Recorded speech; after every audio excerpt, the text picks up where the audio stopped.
We are very excited about tonight's talk by Elizabeth Kolbert, who at one point worked for the New York Times as a political writer, but I first encountered Elizabeth's writing, as I'm sure many of you did, in the New Yorker, where she still writes for the New Yorker. Elizabeth lives with her family out in Williamstown. Again, we are delighted to have her with us tonight. Elizabeth has agreed to take some questions at the end of her talk, and I hope there will be some. I'm sure there will be. So, without further delay, actually I've got to back up a bit because usually I give the housekeeping stuff, and I forgot that. But the housekeeping stuff is simply this, that in the case of an emergency, there are 2 approved fire exits, one through this doorway, the exit sign, and one behind you and diagonally across the back out through the corridor into the building next door. And the only other housekeeping matter I would like to take up with you is that if any of you have cell phones or pagers, could you please turn them off out of consideration for our speaker tonight. Having finished with that, without further delay, it gives me great pleasure to introduce tonight's speaker, Elizabeth Kolbert. Thanks very much.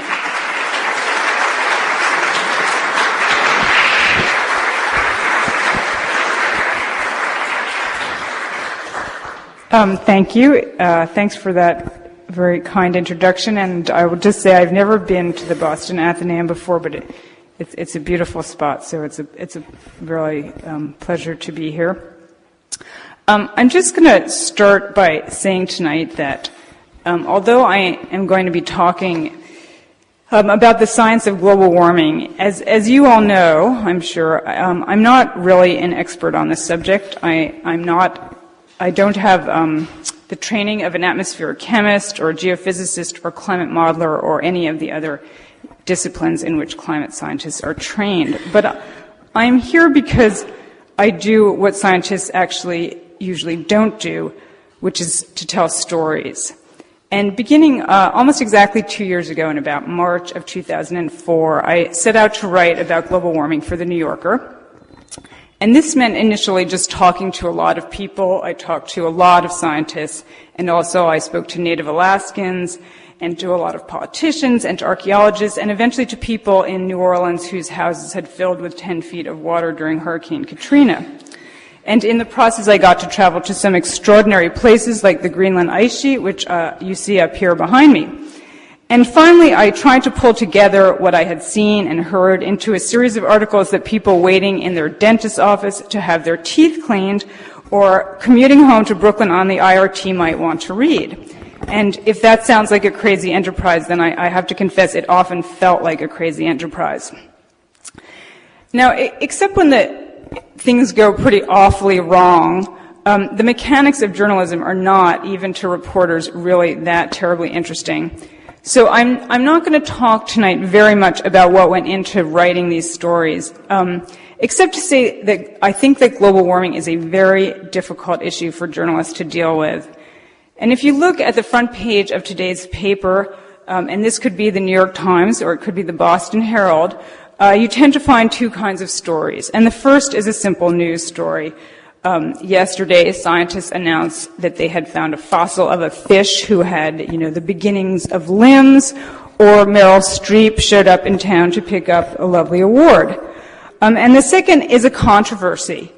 The House and Senate are deadlocked over immigration legislation, or should the Boston Police Department be giving free training to the cops at private universities? But global warming is not a news event, and it is not a controversy, although often, because of the norms of journalism, it gets presented as such. It is rather an inexorable process that we have set in motion. And where exactly this process is going to take us is, at this point, impossible to say, in part because it's impossible to know how we as a society will respond to it. And so far, in spite of really everything that has been learned, we haven't done much in response, and this is especially true here in the U.S., where one could argue that on a national level, at least, we really haven't done anything at all. And in the course of my research, I came to see global warming as an example of both the extraordinary power of science and also as an example of its impotence. And this is, in its own way, as I'm sure you know, also a classic narrative pattern, not so much for journalism as for tragedy.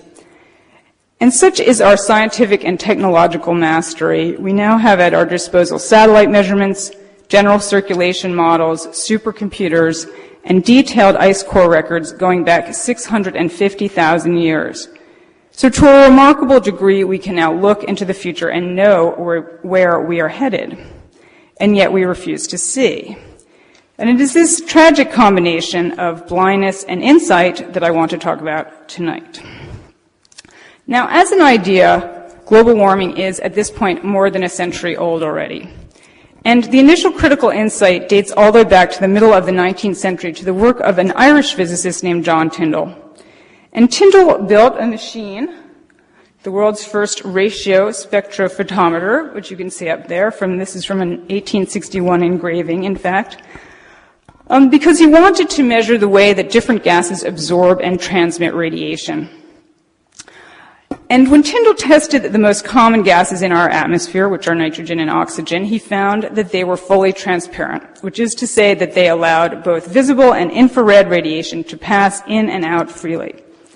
But other gases were not. CO2 and, just as significantly, water vapor were, he discovered, transparent in the visible part of the spectrum, but partly opaque in the infrared.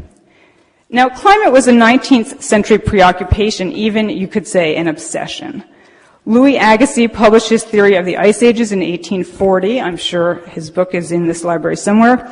And it was a great sensation. "Your work on glaciers has filled me with admiration," Charles Darwin wrote to him. But what could have caused the advance and retreat of the ice sheets? Tyndall saw that his discovery had hugely important implications in this regard. Those selectively transparent gases, he theorized, determined the planet's temperature. And Tyndall was a tremendously popular lecturer, and a lot of his lectures were collected and sold as collections. There are probably some volumes here. And this is a real testament to the intellectual interests of the Victorian middle class. And he's a wonderful writer. I actually commend his lectures to you. And he wrote, in his flowery Victorian style, he likened the impact of these selectively transparent gases to that of a dam built across a river. Just as a dam causes a local deepening of the stream, so our atmosphere, thrown as a barrier against the terrestrial rays, produces a local heightening of the temperature at the Earth's surface. Now, the phenomenon that Tyndall identified is what is today referred to as the natural greenhouse effect. And this is a schematic diagram of how the natural greenhouse effect works. And I'm sure many of you have seen similar diagrams. And the natural greenhouse is not, and really since Tyndall's day hasn't been, controversial. It's described in any basic earth science textbook because, as Tyndall recognized all the way back in the 1860s, it is crucial to life on Earth as we know it. And typically, the natural greenhouse effect is explained in terms of a thought experiment, which I'm sure that many of you are familiar with. The Earth is constantly getting in radiation from the sun. In this diagram, it's the blue lines, and it's constantly giving radiation back out to space, mostly in the form of infrared radiation. And in order for the planet to be in equilibrium, which is to say neither heating up nor cooling down, then the energy coming in and the energy going out have to be equivalent. And now imagine a world without greenhouse gases. In that case, it is comparatively easy, using a law known as the Stefan-Boltzmann law, which states that the radiation emitted by a body is proportional to its temperature raised to the fourth power, to calculate how warm the planet would have to be to radiate out the same amount of energy it receives from the sun. And I'm not going to do this math. I'm not sure I could do this math, but those who have done this math tell us that it turns out to be 0 degrees Fahrenheit. And here I'm talking about average global temperatures. And that's about 40 degrees colder than it was at the depth of the last ice age. So at 0 degrees, the planet would be, if not necessarily lifeless, then I think we can all agree a very, very uncomfortable place. To draw on Tyndall's Victorian language once again, if the heat-trapping gases were removed from the Earth's atmosphere for a single day, The warmth of our fields and gardens would pour itself unrequited into space, and the sun would rise upon an island, he was British, of course, held fast in the iron grip of frost. Now, at the time that Tyndall was doing his experiments in the late 1850s and early 1860s, industrialization was, of course, already in full swing. Henry Bessemer had just invented the Bessemer process for mass-producing steel. The Central Pacific and Union Pacific railroads were working their way toward their eventual union in Promontory Summit, Utah, and the world's first petroleum refinery was about to be built in Titusville, Pennsylvania. And Tyndall certainly understood that burning fossil fuels produce CO2. But while he speculated about the effects of changing greenhouse gas levels on climate history, such changes, he wrote, would have been capable of producing all of the mutations of climate which the researches of geologists reveal. He never, as far as we know, went so far as to consider how these changes might affect the climate future. And that next step was taken by a Swedish chemist named Svante Arrhenius.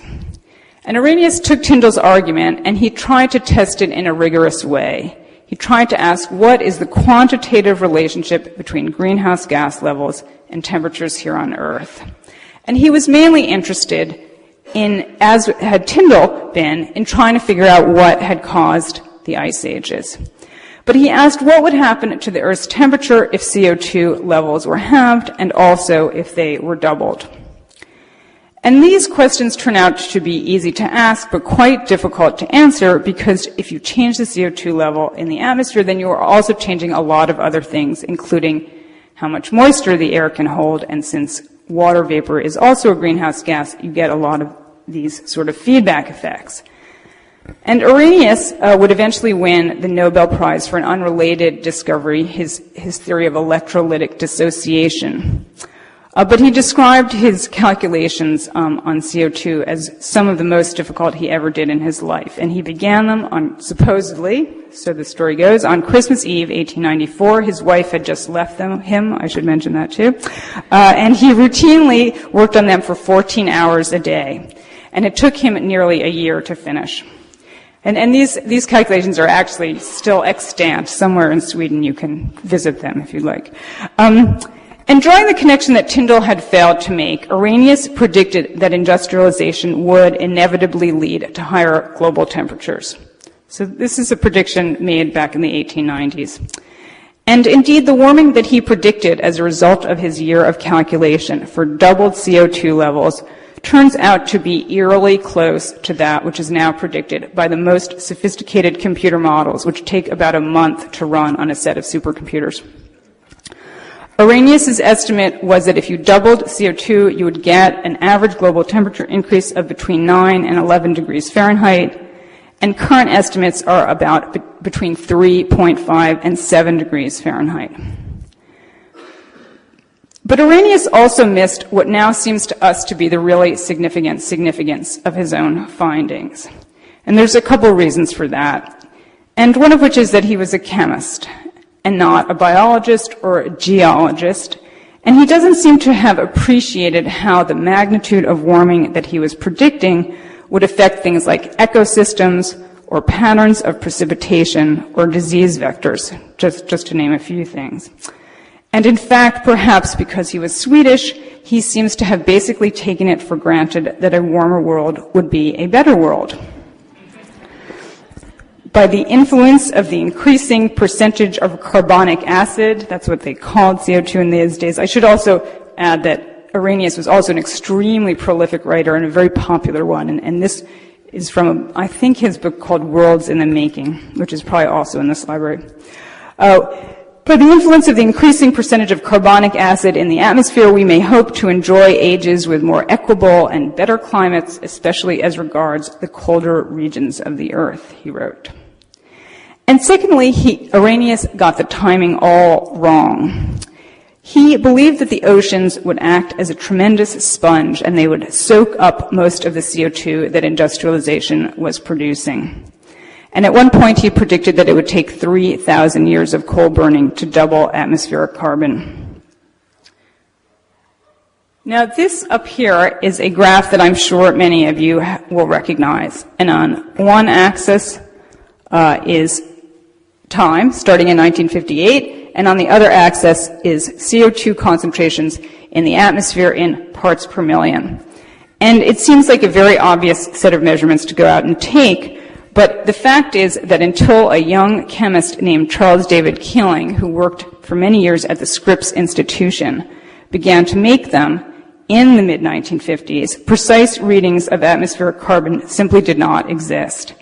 And in fact, many very eminent scientists believed that there was no such thing as a global CO2 level, because when people went out and took these levels, they tended to get very different readings depending on where they were. And as a result of this basic confusion, most scientists still believed in the mid-1950s with Arrhenius that most of the CO2 that we were producing in our factories and in our cars was being absorbed by the oceans. Now, Keeling's measurements are pretty extraordinary for a couple of reasons. What you see with those peaks going up and down there, like the teeth on a saw, is the Earth in effect breathing in and breathing out. And in the summer, when the forests of the northern hemisphere put out their leaves and take up CO2 for photosynthesis, the atmospheric concentrations go down, and when those forests go dormant in winter, they rise again. And this is a function simply of the fact that the north has more forests than the south. But meanwhile, on top of that seasonal pattern, you see that very, very clear upward trend. And now ice core records allow us to go back. We can extract the air from ice cores and tell exactly what the CO2 levels were even before we have instrumental readings. And you can see from this slide how far off Arrhenius's prediction was. And we are now on track to double atmospheric CO2 by around the middle of the century, so by around the year 2050. And that is doubled off of what is called pre-industrial levels of around 280 parts per million, so before industrialization, roughly pre-1800. Now, prodded by Keeling's measurements in the early 1970s, a lot of climate modelers began to basically redo Arrhenius's work, and this time, of course, with the help of computers. And meanwhile, other scientists, also becoming interested in this phenomenon, started to look at other things like ice sheet dynamics. And all the way back in 1978, a glaciologist at Ohio State named J.H. Mercer concluded that even a relatively slight warming of the Earth could cause the ice shelves that hold the West Antarctic ice sheet in place to start to disintegrate. And the West Antarctic ice sheet has enough water to raise global sea levels by about 16 feet. And taken together, these findings in the mid-1970s were alarming enough that in 1979, President Jimmy Carter convened the first of what by now are literally dozens of National Academies of Sciences panels on global warming. And this first panel was called the Charney Panel after a distinguished meteorologist who worked here, near here at MIT, named Joel Charney. And the conclusion of the Charney Panel were unequivocal. If carbon dioxide continues to increase, the study group finds no reason to doubt that climate changes will result and no reason to believe that these changes will be negligible. The Charney report further noted that it would be several decades before changes already set in motion became apparent. Quote, "We may not be given warning until appreciable climate change is inevitable." Now, at the time that the Charney report was written in 1979, there was actually fairly little empirical evidence to support the notion that the global temperatures were rising. And you may have seen this graph. It's also a very famous graph. It shows what has happened to temperatures over the last 125 years or so since instrumental records began. And you can see that temperatures went up in the early part of the century, but then they actually dropped in the 50s and 60s. And that's something that we can talk about later if you'd like. And at that point in the 1970s, the leader of the climate modeling group at NASA was, and in fact still is, a physicist named James Hansen. And I'm sure many of you have heard about James Hansen because he recently made the front page of the Times by accusing the Bush administration of trying to shut him up. And by 1981, Hansen had gained enough confidence in his climate model, which is called the GISS model, to predict that carbon dioxide warming should emerge from the noise of natural climate variability around the year 2000. And give or take a year or two, that is, as I'm sure you're probably aware, exactly what has happened. Now, these are NASA figures, and as you can see, this chart, you can find it on the NASA website. 2005 was the warmest year on record. And it's closely followed by 1998, which is really, forgive the expression, in a statistical dead heat. And then by 2002, 2003, and 2004. So 4 of the warmest years on record have occurred just since 2000.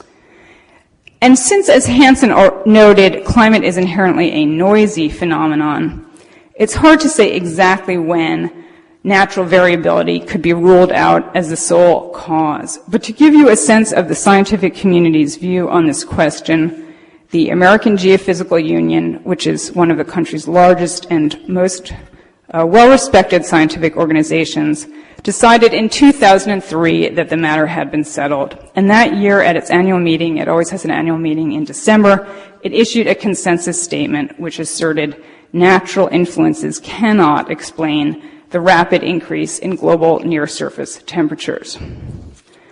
Now, the story that I've told up to this point is, in many ways, as I said before, a classic narrative of scientific triumph. People made discoveries. Some of these discoveries were actually inadvertent, and other people built on them. And eventually, the theory and the evidence lined up, and the truth will out. And we now spend hundreds of millions of dollars, perhaps billions, actually, a year on climate research. And in fact, there may well be more people working on studying global warming right here in the Boston area today than there were scientists of any sort in John Tyndall's day. But at the same time, if what you focus on is not the progress of science as an isolated intellectual exercise, but the role of science in a modern society, then it's a pretty devastating tale of failure. And I actually talked to Charles David Keeling, who was the man who discovered how to measure CO2 about a year and a half ago. And as it turned out, this was just a few months before his death. And he told me that by the mid-1960s, by the time that trend line was clear, we basically knew all we needed to know that we needed to take action. Now, obviously, that did not happen. And if you look at trends here in the U.S., which is supposedly the world's most technologically advanced nation, since the Charney Panel report was issued in 1975, then for all intents and purposes, all of the studies and expeditions and model runs might as well not have existed. And here's a chart of fuel efficiency of the average new passenger vehicle sold in this country. And I'm sorry that the bottom is cut off, but there should be time across the bottom, and it's starting in the 1970s. And you can see that fuel efficiency was increasing rapidly after the oil shocks of the 1970s. And then what happened? Well, we all know what happened. SUVs, which are here are light trucks, were introduced. And in 1985, SUVs accounted for only 2% of new vehicles sold in the U.S., and today they account for nearly 25%. And the average new vehicle sold today weighs nearly 4,100 pounds, which is up from 3,200 pounds in the early 1980s. So fuel efficiency of the average new passenger vehicle peaked in the mid-80s, and since then it has actually declined slightly. And just the other day, the Times had a big article, front-page article, about fuel efficiency, and the headline of it was, "Car makers use new technology to beef up muscle, not mileage." And meanwhile, the average size of a newly constructed home went from 1,500 square feet in 1970 to 2,349 square feet in 2004. And not surprisingly, given these trends, CO2 in the emissions in the U.S. have been rising from 5.8 billion metric tons in 1980 to 6.8 billion metric tons last year. Now, meanwhile, global warming, once a prospective concern when the Charney report came out, is now something that is palpably affecting people's lives. And this is a slide of one of the very first places that I went to visit on my tour of what you might call global warming hotspots. And it's an Inupiat village called Shishmaref, and it sits on a tiny island off the Seward Peninsula. And archaeological records show that it has been inhabited, at least on a seasonal basis, for several centuries. And Shishmaref used to be protected from fall storms by sea ice, which acted sort of the way a tarp would on a pool, and it prevented the surface of the water from getting roiled up when these big fall storms come in. And now the sea ice comes in so late that the island just gets pummeled by these storms. This picture was taken after one of these storms, but to be frank, that house is probably gone by now. And the whole island is just being eaten away. And a couple of years ago, the people of Shishmaref voted to move the whole village onto the mainland. But this is an extremely expensive proposition. It's estimated it would cost $180 million to move this village in a part of the world where the only way to move anything around is by bush plane. So for the time being, they are actually still there. And this next slide, that shows what has happened to the perennial Arctic sea ice, which is the Arctic sea ice that persists year-round. So it's there summer and winter. And this shows you how it has been shrinking in recent years. And there on the left, you see the extent of the Arctic sea ice at the end of the 1979 melt season. And the melt season lasts basically through September. And these images come from satellite data, government satellite data. And on the right is from the end of the 2005 melt season, so just a few months ago. And the 2005 season was a record melt. And the extent of the sea ice was the smallest ever recorded. And the loss in just this time, just this quarter of a century, amounts to 500,000 square miles, or as it is often pointed out for polemical purposes, an area twice the size of Texas. Now, this loss is symptomatic of global warming, but it is also a cause of global warming, and this leads to the whole issue of feedbacks. Ice, particularly sea ice, is very clean and very white, and it has a highly reflective surface. And it reflects something like 80 or 90% of the sunlight that hits it. And this has a huge effect on the climate because that energy is being reflected. It is not being absorbed. But if you convert that ice to water, water is an extremely bad reflector, it's an extremely good absorber, and it just soaks up that energy. And that causes more melt, which leads to more heat absorption, and so on. And there are now estimates that there will be no perennial Arctic sea ice by the year 2050. Okay, so that's not a very long time from now. And this feedback, what's called the ice albedo feedback, is one of the reasons that the Arctic is heating up more quickly than the rest of the planet. And I just included this, I just added this recently, because I got an email from someone in Shishmaref. I've sort of kept in touch with them. And the heading on the email, or the title on the email, was Greetings from Balmy Shishmaref.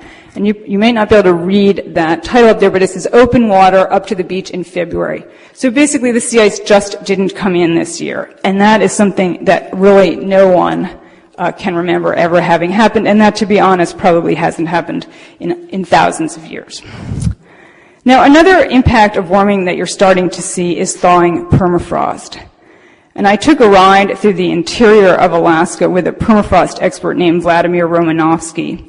And we started out in Fairbanks, which is sort of south-central Alaska, and is built on a region of discontinuous permafrost. And that means that parts of the area have permafrost under them and parts don't. And all permafrost is ground that has been frozen for 2 successive years. That's the definition. And when permafrost starts to thaw, and a lot of it around the Fairbanks area is thawing, it can just basically give way, like a floorboard that has rotted. And the hole on the left is what's called a thermokarst. That's a result of thawing permafrost. And curiously enough, that one opened up right on the campus of the University of Alaska. And on this other picture is of what's called a drunken forest. And when the ground starts to thaw, you also have in Alaska this phenomenon of ice wedges, which were formed during the last glaciation, these huge wedges of ice that have remained frozen basically for tens of thousands of years, and they are now starting to melt. And the trees that have been growing on top of them just basically fall over. And everyone in Alaska has seen these forests, and that's the effect that you get. And Romanovsky and I took a trip through interior Alaska, checking on his permafrost monitoring stations. And this is just a picture of the route we took. It's actually the highway that was built for the Alaskan oil pipeline. It's a spectacular place. And like melting sea ice, thawing permafrost is both a symptom of global warming and also potentially a cause of more of it. Because the permafrost is so cold, really by definition frozen, the plants that grow on top of it do not fully decompose when they die. So there's a tremendous amount of stored carbon in the permafrost. If you dig into the permafrost, in some places you can find vegetation that is still green after tens of thousands of years. Now, by some estimates, there's as much as 450 billion metric tons of carbon stored in the permafrost. And when that permafrost starts to warm up, the carbon that is stored in it is likely to be released into the air, either in the form of CO2 or, if conditions are wet, in the form of methane, which is an even more powerful greenhouse gas. And Romanovsky put it to me this way: it's like a ready-use mix, just a little heat and it will start cooking. Now this slide is from another spectacular place I got to visit, which is the town of Ilulissat on the western coast of Greenland. And Ilulissat sits on Disco Bay next to a fast-moving ice stream called the Jakobshafen Isbrae. And you can see ice streams are sometimes hard to picture in your mind, but you have to realize that ice is always flowing. It's flowing like water, only a lot more slowly. And this gives you a sense of what an ice stream looks like. That's the Jakobshafen Isbrae shot from the air, and this is also shot from the air, but up closer. And the Jakobshafen Isbrae pushes these enormous icebergs that you saw a couple seconds ago out into Disco Bay. And it's likely that the iceberg that sank the Titanic followed that route. And it's a bit of a tourist spot, or at least as much of a tourist spot as any place so difficult to get to can be. And people come to Ilulissat, mainly European tourists, to be honest, because the icebergs are a thrilling sight, a reminder of the immensity of nature and the smallness of man. But recently, they have really started to acquire a different meaning. People who live in Ilulissat will tell you that the icebergs have gotten smaller and that they break up more easily. And this anecdotal information is confirmed by satellite measurements and also by measurements taken by the Global Positioning System stations out on the ice sheet. And what these measurements show is that the ice stream is moving faster, that its height is dropping, and that its calving front, this is a diagram of the calving front, which is where the ice stream basically calves off these icebergs, is moving farther and farther inland. And that slide shows you that's 2001 and to 2004, and it shows you how fast this is happening. And that's a distance of several miles that the calving front has moved inland. And the concern here is that the Jakobshafen Isbrae dumps a tremendous amount of ice into the North Atlantic, a tremendous amount of fresh water, and as it accelerates, that amount increases. It's very strange the last few years, and a Ilulissat town councilman told me you can see a lot of strange changes. Now, all of the places that I've mentioned so far are in the Arctic, and that is no coincidence. A lot of the impacts of global warming are most noticeable in the far north, where, fortunately or unfortunately, depending on how you look at things, very few people tend to live or even visit. And this effect is sometimes called the polar amplification, and it was also predicted by early climate models. So what about here closer to home? Well, here in New England, the changes have been more subtle, but they are definitely measurable at this point. Spring flowering dates here in Boston have advanced by about a week. Frogs are mating earlier. The date of the first fall frost is later. Snow cover is declining. We certainly saw that this winter when we had almost no snow. And we get more of our rainfall in these very heavy precipitation events of more than 2 inches in 24 hours. And all of these effects were also predicted. And another predicted effect of global warming is more intense hurricanes, which we certainly seem to have seen this past year. 2005 broke just about every hurricane record you can name. Normally, there are 3 or 4 Category 5 hurricanes in the Atlantic over the course of a whole decade. Last year, there were 3 in 1 year, Katrina, Rita, and Wilma. And Wilma, at one point, had the lowest central pressure of any hurricane ever recorded. And a study published just before Rita showed that the number of Category 4 and 5 hurricanes has, in fact, nearly doubled in the last 30 years, while the number of Category 1 hurricanes has declined. So the proportion of storms that are very intense is going up significantly. And I went down to Louisiana not long after Rita, and I just included a few images of what I saw. I'm sure they're pretty familiar images by now. This is Plaquemines Parish, which is just south of New Orleans. And these are these two huge fishing boats. They're both 150 feet long. They're Menhaden boats. And they had been deposited across a 4-lane highway by the water. And this is a pretty self-explanatory picture of a truck in a tree. And so much evidence of a warming Earth has begun to pile up that the debate, such as it was, really had to shift. And I follow these things pretty closely, and I would say that it is, in fact, shifting. And one piece of evidence which I would cite, which may seem sort of circular, I'm sorry about that, is the reaction that I got to the pieces that I wrote. And instead of the old argument, which just basically consisted of denying that global warming was real or that it was taking place, you now get a new argument. And I'm sort of going to give you a preview, because I think you're going to hear it more and more. And it goes like this. Yes, we know there's more CO2 in the air, and yes, the Earth is getting warmer.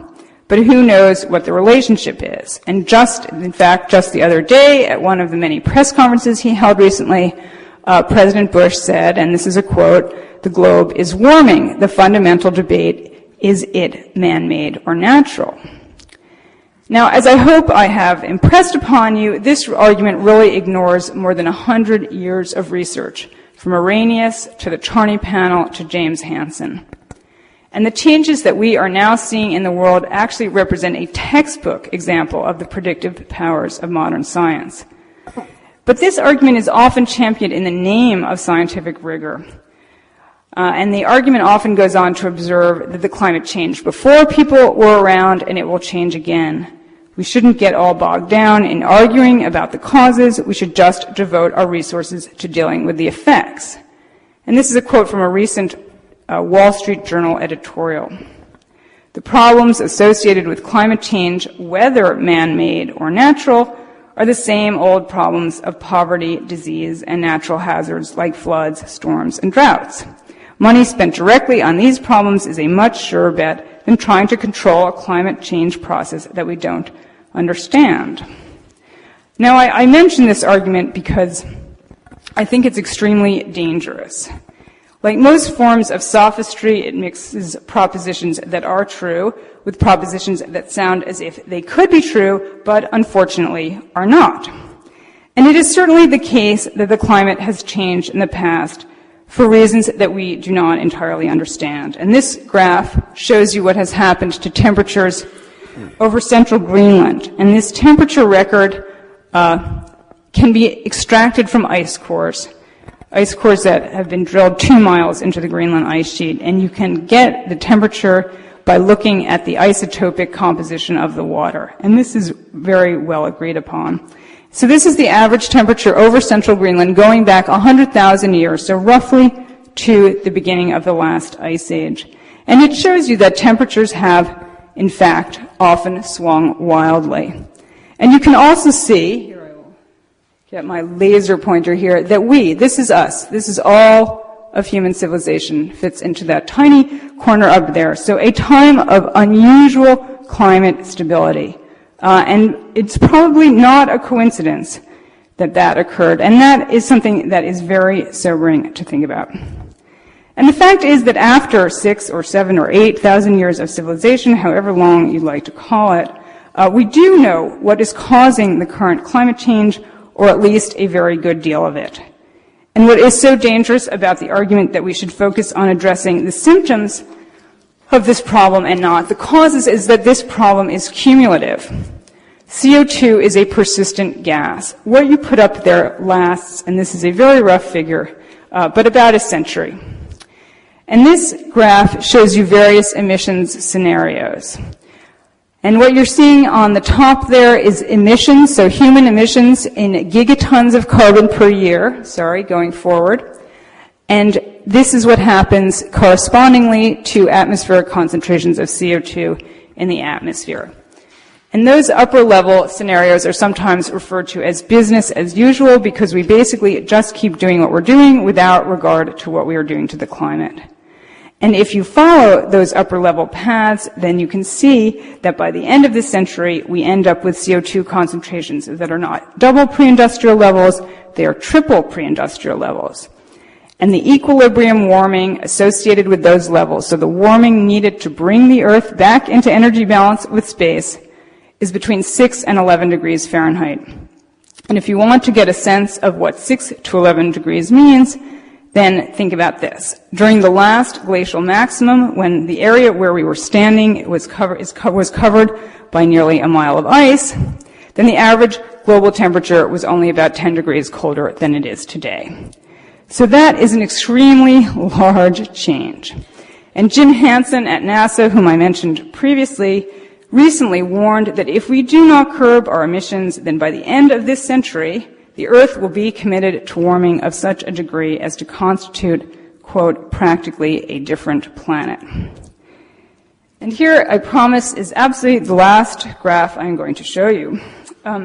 Again, a lot of you have probably seen it. It's a very famous graph, and it's a record of temperature and CO2 concentrations taken from a core drilled at an Antarctic research station called Vostok, a Russian research station, and it was a joint American-Russian-French enterprise.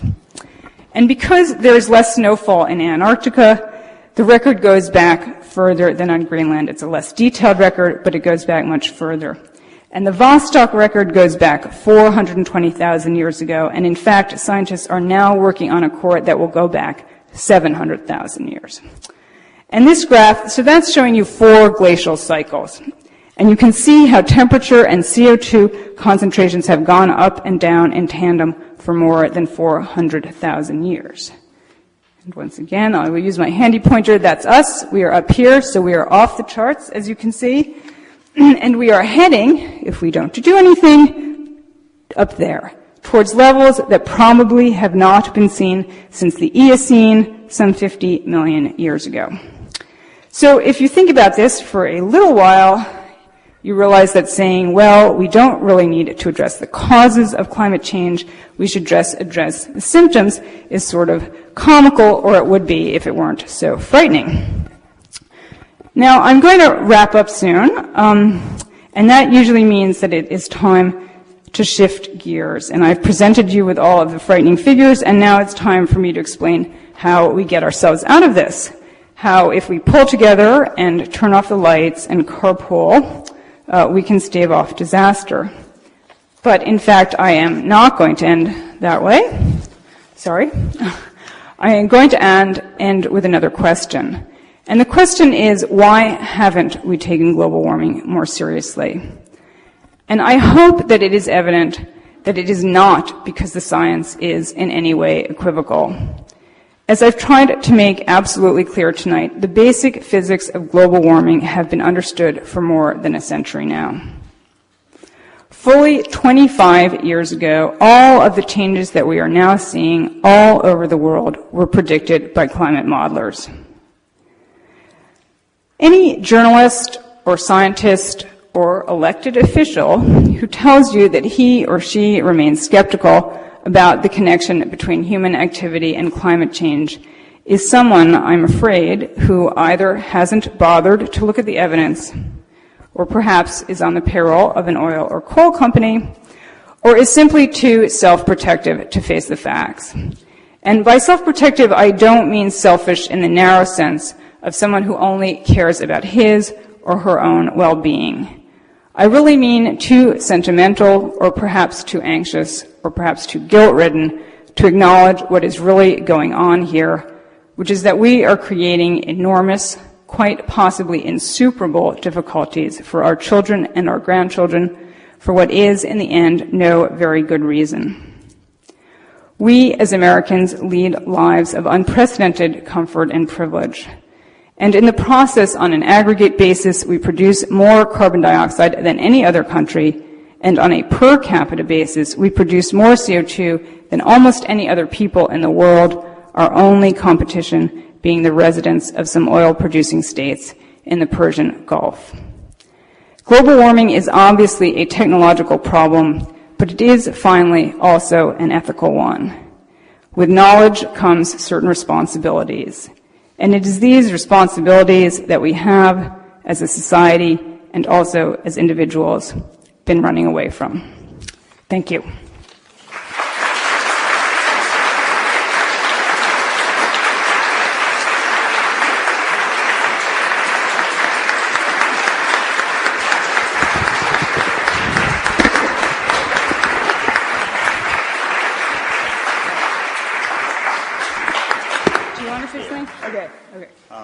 Thank you very much, Elizabeth. That both your talk tonight and your writings obviously give us a great deal to be concerned about and indicate there's a lot of action that needs to be taken before we hurtle back to the Eocene geologic period in our Earth's history.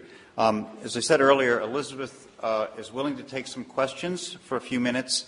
But I will remind you that after that is finished, the open question period, that she will be signing copies of her books out in the ballroom, and you can take matters up with her personally back there. Okay? Yeah, I'm not sure that was good. Okay. Okay, sure. One of your earlier slides, you mentioned that in the 50s and 60s, Right. Yeah, and it's actually caused a tremendous amount of delay, I think, in people getting their minds around this problem, and it caused a tremendous amount of scientific distress. But it's now believed, there's a pretty large consensus that another form of pollution that we produce, known as aerosol pollution, has sort of a countervailing effect to global warming, and it scatters sunlight back into space. And you will sometimes read people who are sort of global warming skeptics. In fact, George Will just evoked this argument the other day. Well, in the 70s, people were predicting an ice age, so, you can never believe what they say. And there is something, when people sort of started to look at these two effects, CO2 and aerosol pollution, they really didn't know which was going to win out. And they're not easy. Aerosol pollution is not easy to quantify. It's still not easy to quantify. It's much more localized. It's also a product of burning coal and oil. So in the meantime, basically, computer models have suggested that this aerosol pollution sort of damped the effect of global warming, and we are now emerging from that, and that rate is just getting faster and faster. So that's what is believed to have happened in the 50s and 60s.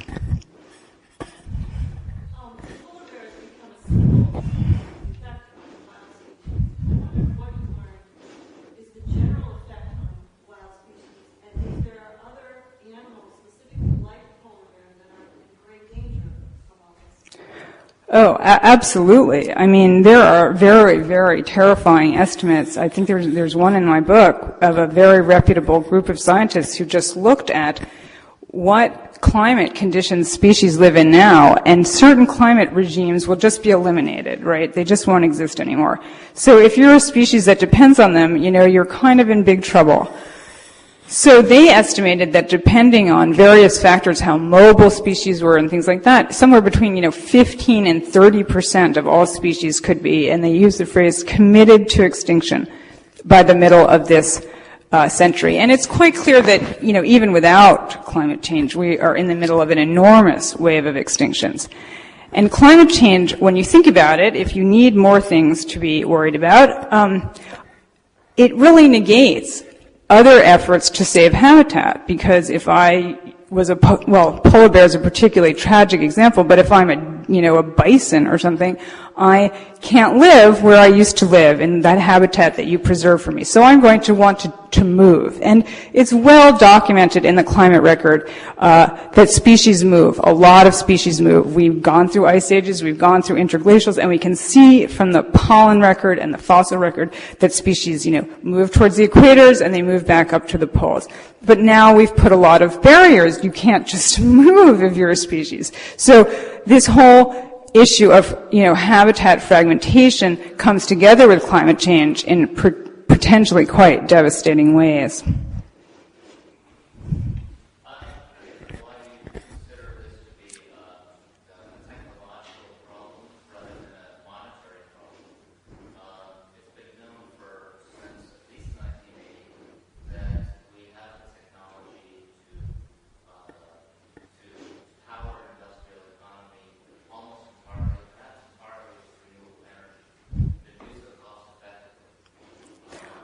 Well, by technological problem, I simply mean, putting the technology into place. I don't necessarily disagree with you that we have the technologies to do it, but clearly we haven't done it.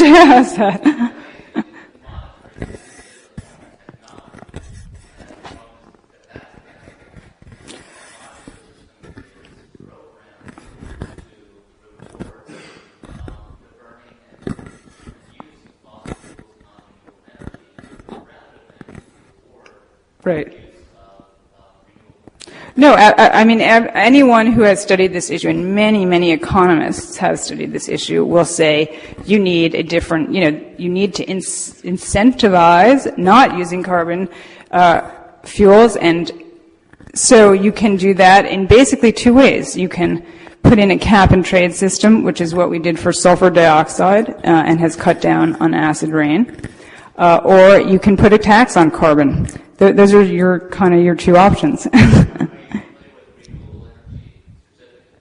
Well, you can, all of those things basically have the same bottom line. They're the same line to make it more expensive, to emit carbon, and less, so more attractive not to emit carbon. So however you do it in economic terms, it sort of has the same effect. Economists would say some things are probably a tax is probably the most efficient way to do it. But they all have the same bottom line, purpose.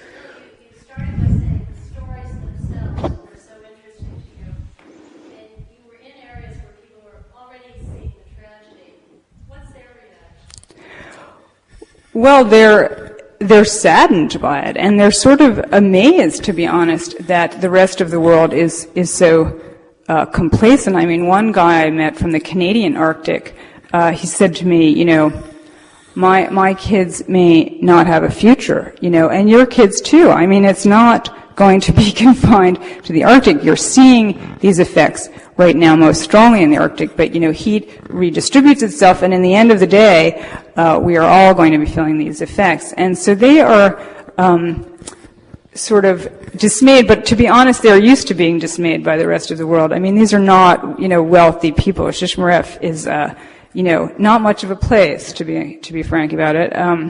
So I don't think that they're, wildly shocked in some way that they're being ignored.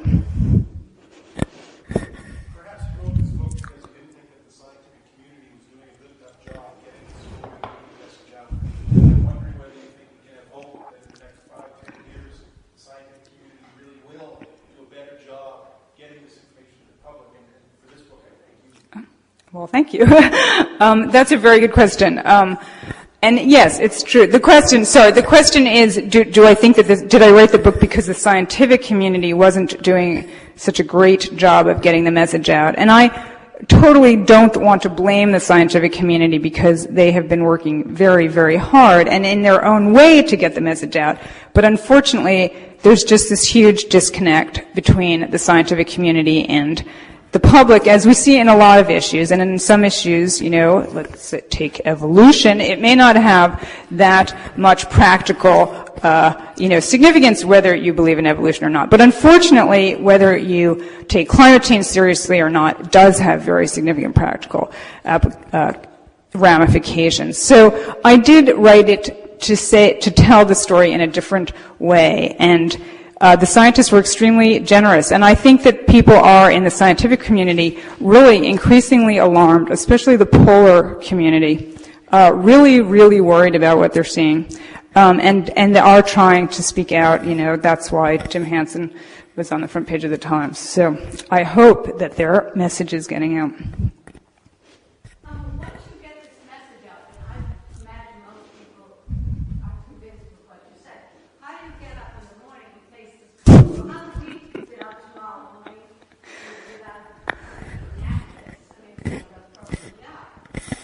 Well, you should be activists. I don't have a great answer for that. I mean, people ask me how I continue to get up in the morning, and I can only say that people are, resilient, and they live through, very bad circumstances. So I do still get up in the morning. But it's very depressing. I mean, it's absolutely very depressing. I can't in any way take away from that, and I can only hope. I mean, I do worry that the message is so depressing. Actually, Al Gore has this line of people going directly from denial to despair, and that being a very dangerous thing. And we do have a window of opportunity here, as the climate scientists will tell you, to avert certain, potentially quite disastrous effects, or at least we have to hope that we do. And but we've got to get our act together, and we really are not doing that. So I urge you to get out there and do something.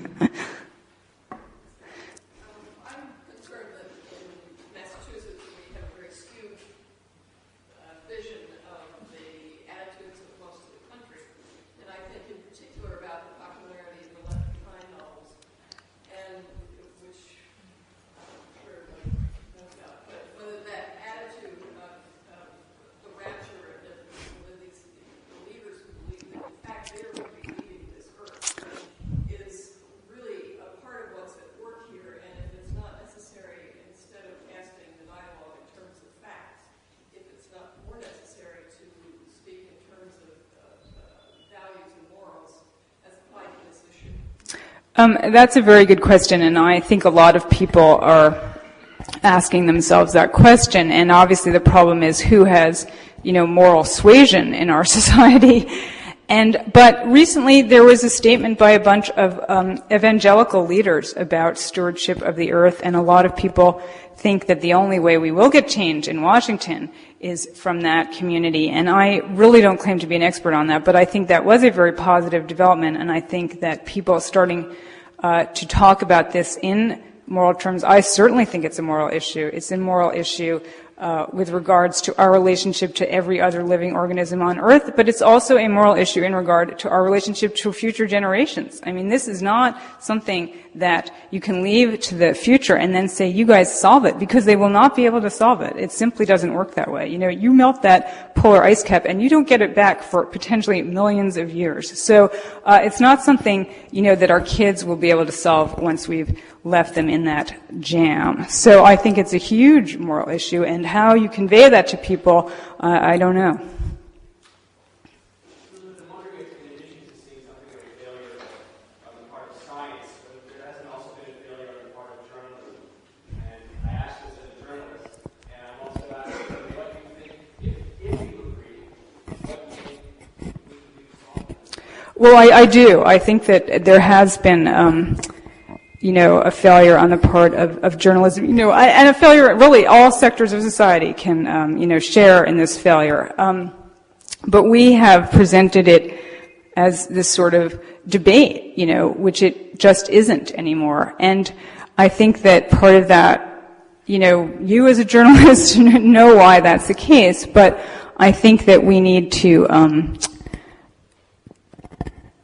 not be bound by sort of knee-jerk, he said, she said kind of journalism. And people have done very good analysis of the coverage of global warming, and they found that, you will get, of all the quotes, you'll get like a 50-50, I believe in global warming, I don't believe in global warming, when there are maybe 5 scientists, I could name them all, whom you can get those I don't believe in global warming quotes from. And reporters keep going to them, to get exactly what they know they're going to get. Meanwhile, there's 20,000 scientists on the other side. So I think that scientific consensus hasn't been communicated by us.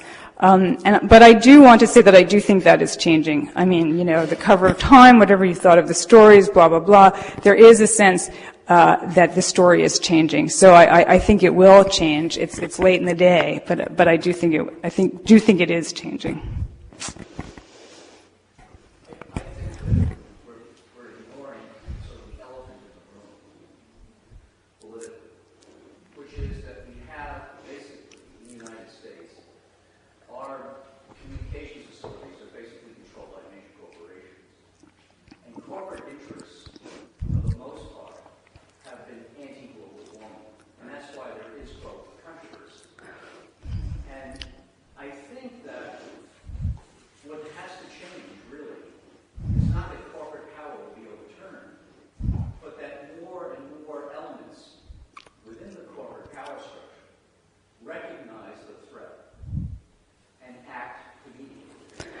Well, I work for, several corporate publications, controlled by wealthy corporations, and I do want to defend the corporate media and say that I don't think that we were ever interfered with. And I certainly wasn't. I mean, people ask me, look, the New Yorker gets these ads from, I don't know, maybe they get Exxon ads. Probably they do, and the SUVs and all these things, and did they put any pressure on you? And I say, no, absolutely not. The advertising people never talk to me. They still don't talk to me. And no, they never said anything, and I don't talk to them, and they don't talk to me.